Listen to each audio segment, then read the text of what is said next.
কলকাতার উত্তর শহরতলি ব্যারাকপুর স্টেশন থেকে প্রায় আধ ঘণ্টা বাসপথে এই খাড়াপাড়ার অবস্থান। রাস্তার ঠিক ওপারের অঞ্চলটাই ব্যারাকপুর মিউনিসিপ্যালিটির অন্তর্গত হলেও এবার সম্পূর্ণভাবে পঞ্চায়েত। পাড়ার মোড়ে ঢুকেছে পঞ্চায়েতের ইটের রাস্তা, যা ধরে প্রায় 5 মিনিট হাঁটলেই খাড়াপাড়ার শেষ এবং মুসলিম পাড়ার সূত্রপাত। এই ইটের রাস্তা ঠিক বাম দিকে পাড়ার একেবারে শুরুতেই পড়ে একটা পুকুর ও তাকে ঘিরে প্রায় 6টা বাড়ির অবস্থান। এদের মধ্যে 5টা বাড়ি পাড়ার আদিম অধিবাসী খারাপ অংশ স্কুলের হলেও একটি হলো বাইরে থেকে জায়গা কিনে উঠে আসা স্কুলের মাস্টার শঙ্খ রায়ের। তো এই পুকুরে বাড়ির অবস্থানের ক্রম অনুযায়ী প্রথম বাড়ি পড়ে বৃদ্ধ দ্বারকানাথ খাড়ার বয়স প্রায় 80 ঘরে চলত। শক্তিহীন বললেই চলে। ওনার 2 ছেলে দেবেন্দ্রনাথ ও দ্বিজেন্দ্রনাথ এই বার আর অধিকাংশ মানুষের মতোই।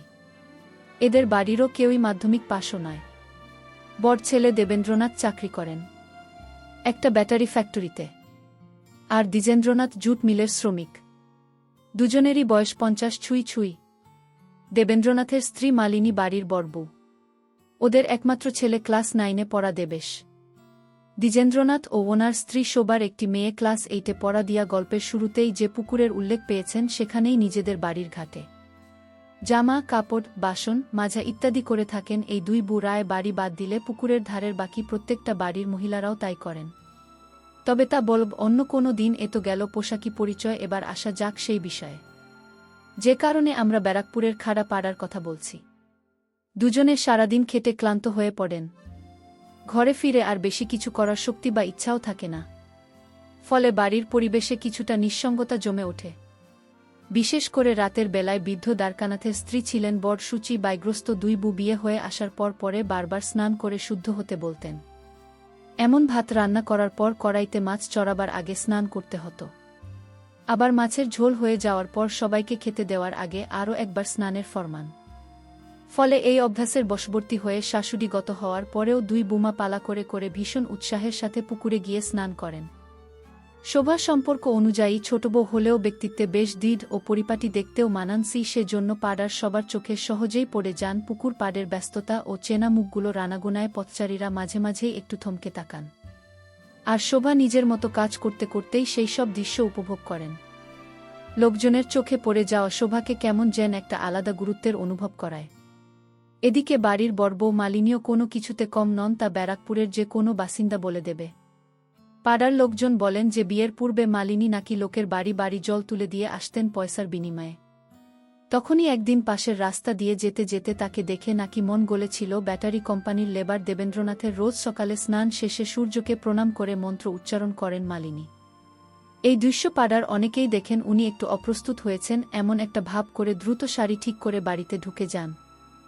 এই তো গতকাল স্নান করে উঠে মালিনী চমকে যান দেখে যে কাপড় অগোছালো হয়ে আছে। তড়িঘড়ি সব ঠিকঠাক করতে গিয়ে আরও চমকে যান এটা দেখে যে মাস্টার রায়বাবুর একমাত্র ছেলে সোহম কলেজে ট্রেন ধরবার জন্য পথে বেরিয়ে কিছুটা বিস্মিত মুখে দাঁড়িয়ে আছে।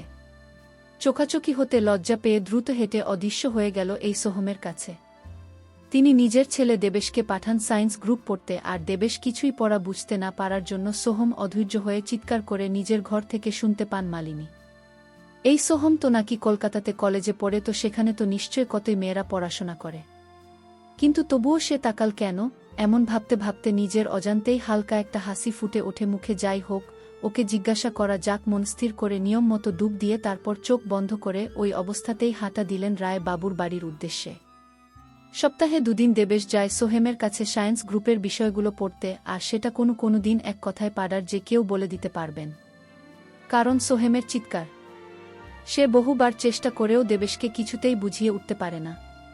জটিল বিষয়গুলো একে তো দেবেশ গবেট, তার উপর মহা ফাঁকিবাজ। আজও যথারীতি সোহেমের চিৎকারে পাড়া মুখরিত। তোকে কতবার বলেছি অক্সিজেন জারক পদার্থ, তাহলে এই বিক্রিয়াটা কি হবে?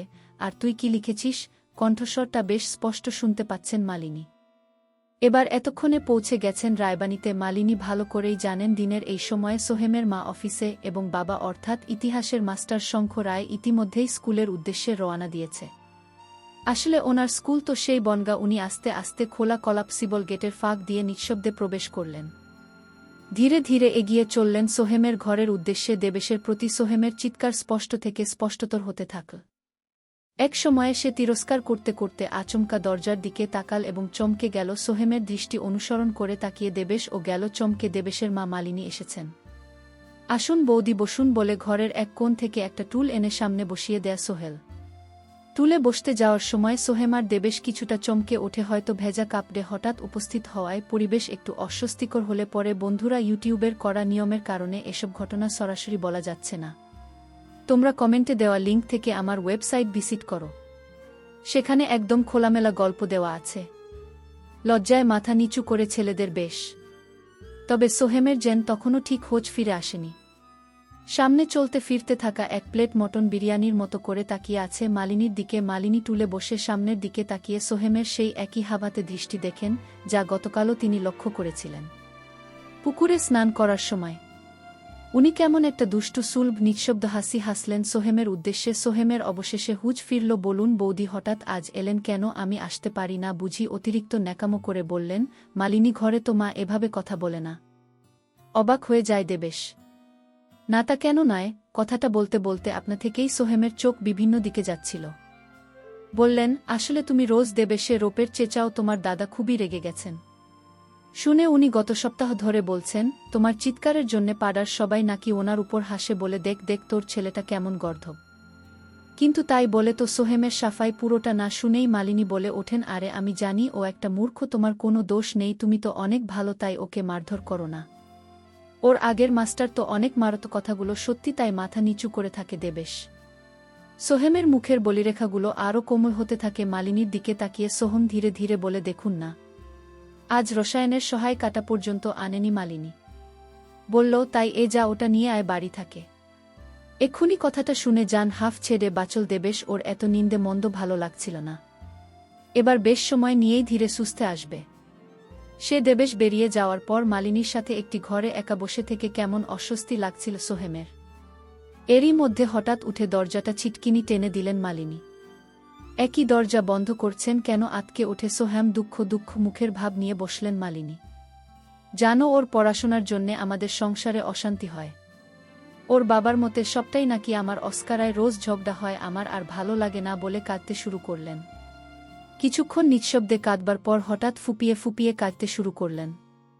এ না না, আপনি কাঁদছেন কেন? ও না পড়াশোনা করলে আপনি কি করবেন? প্লিজ কাঁদবেন না বৌদি বলে অনেক চেষ্টা করল মালিনীকে আশ্বস্ত করার, কিন্তু সবই বৃথা। মালিনী সেই একইভাবে সশব্দে কেঁদে চললেন নিরুপায় হয়ে। সোহম যেই না একটু কাছে এসেছে ওনাকে শান্ত করতে, মালিনী আবেগপ্রবণ হয়ে পড়েন এবং ভরসা খুঁজতে সোহমের কাছাকাছি আসেন। আসলে আমায় কেউ বোঝে না, আমারও যে কষ্ট আছে, কাঁদতে কাঁদতে বলে চালেন। মালিনী নিজেই অবাক হয়ে যাচ্ছিলেন নিজ অভিনয় গুণে। ধীরে ধীরে ঘরের পরিস্থিতি খারাপ হতে থাকে। দুজনের দূরত্ব কমতে শুরু করে। বন্ধুরা, ইউটিউবে করা নিয়মের কারণে এসব ঘটনা সরাসরি বলা যাচ্ছে না। তোমরা কমেন্টে দেওয়া লিঙ্ক থেকে আমার ওয়েবসাইট ভিজিট করো, সেখানে একদম খোলামেলা গল্প দেওয়া আছে। অনেক না বলা ঘটনা ঘটতে থাকল ভেতরে। ৩০ মিনিট পর কি হয়েছে মা, তোমার কষ্ট হচ্ছে নাকি শরীর খারাপ? দরজা খোলো, বাইরে থেকে বলে উঠে দেবেশ। চুপ কর তুই, তুই পড়াশোনায় মন দে, সংসারে শান্তি ফিরুক। এখন বাড়ি যা, তুই পড়াশোনা করিস না বলে তোর দাদা আমাকে মারছে, সে মারুক, তাতে যদি তোর একটু লজ্জা হয়, একটু পড়াশোনা করিস। এখন বাড়ি যা, দাদা আজ আর পড়াবে না। কিন্তু মা তখনও বলে ওঠে দেবেশ, তুই বাড়ি যা। মালিনী প্রকাণ্ড হুঙ্কার দিয়ে বলেন। আর কোনো শব্দ শোনা যায় না। বাড়ি থেকে হঠাৎ মালিনীর চিৎকার আশপাশের বাড়ির লোকজন শুনতে পায়। এবার বন্ধুরা, তোমাদের হয়তো বুঝতে বাকি নেই হঠাৎ কিসের চিৎকার ছিল এটা। কিছুক্ষণ পর সোহম আর মালিনী হেসে ওঠেন। হাসির রোল যেন থামছেই না। সোহম বলে ওঠে, আমার যদি তোমার মতো কেউ থাকত তাহলে অনেক ভালো হতো। আমি একা মানুষ, সব কিছু তো হতে পারি না। তোমার মতো কেউ থাকলে প্রতিদিন রুটিন করে আনন্দ করতাম। আহারে, কেন তোমার গার্লফ্রেন্ড নেই? প্রশ্ন করেন মালিনী। খাড়া কথাটা শুনে সোহিনীর কথা মনে পড়ে গেল। হঠাৎ যে ক্লাসমেট সোহিনীকে সত্যিকারের ভালোবেসে প্রপোজ করেছিল সোহম, কিন্তু তাকে মুখের উপর রিজেক্ট করে দেয়া। সে ওদেরই এক কমন ফ্রেন্ড রেশমির কাছে কয়েকদিন পর শুনে যে সোহিনীকে নাকি ওর প্রাইভেট টিউটরের সাথে অনেক সময় কাটিয়েছে, তাদের মধ্যে অনেক গভীর সম্পর্ক গড়ে উঠেছিল। এতে সোহমের খারাপ লাগলেও পরে সবকিছু ভুলে যাও। কিন্তু পরে জানতে পারে সেই প্রাইভেট টিচার ধোঁকা দিয়ে চলে গেছে। সেদিন ভীষণ কষ্ট পেয়েছিল সোহম, খুব কেঁদেছিল। ঘরে এসে সেই সমস্ত কথা মনে পড়ল। মালিনীর প্রশ্নে মায়াভরা দৃষ্টিতে তাকাল মালিনী খাড়ার দিকে। মালিনী অবাক হয়ে বলে, কি হয়েছে, থেমে গেলে কেন? সোহম বলল, না, এখন আর ভালো লাগছে না। অন্য একদিন বলল, এখন একটু ফ্রেশ হয়ে আসি। এরপর সোহম ফ্রেশ হতে চলে গেল। এদিকে মেঝেতে পড়ে থাকা কাপড় গুছিয়ে নেন আর দরজা খুলে বেরিয়ে যান। হঠাৎ খেয়াল হয় মুখে লেগে থাকা আঠালো কি যেন লেগে আছে, তবুও সেটা পরিষ্কার করলেন না। সোজা বাড়ির উদ্দেশ্যে রওনা হলেন খাড়া বাড়ির বড় বউ মালিনী খাড়া। বাড়ি গিয়েই প্রথম মুখোমুখি হয় ছেলে দেবেশের সাথে। মা, তোমাকে খুব ক্লান্ত লাগছে কেন, কি হয়েছে তোমার, আর তোমার মুখে কি যেন লেগে আছে? বলতেই মালিনী বললেন, তুই পড়াশোনা করিস না বলে অনেক কথা শুনতে হয়েছে, আর ওখানে নাস্তা করেছিলাম, হয়তো এ কারণে মুখে গুঁড়ো রস লেগে আছে। এই বলে মালিনীর সোজা ফ্রেশ হতে চলে গেল।